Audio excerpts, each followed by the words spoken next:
Sanibonani bazali. Incwadi engifisa siyibheke nansi ithi icebo elikhulu likaNtuthwane omncane.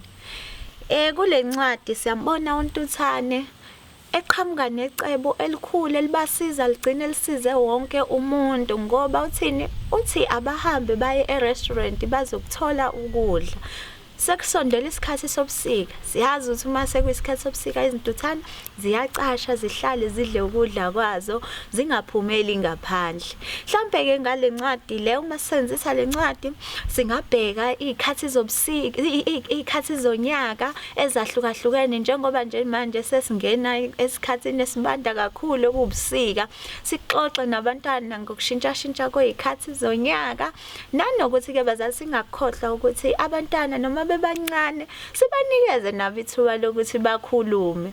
Ungathathi ngokuthi ngoba mncane nje ayikho into azoyisho ngoba lokho kuzokhulisa ukuzithemba kwakhe nanokuzibona ebalekile.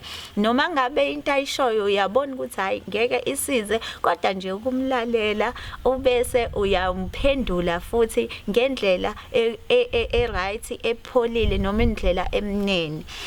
Sithemba ukuthi ke bazali nisahleli kamnandi nabangani emakhaya, niyafunda nabo, niyadlala nabo, nenza konke. Uma nifisa enye yalezi zincwadi futhi ungazithola mahhala uma ungena ku book-org. Ngiyabonga kakhulu, nisale kahle. Siyabonga ngokubukela. Sicela ungakhohlwa ukubheka ama-activities ethu ongawenza nabantwana ku thanda.org.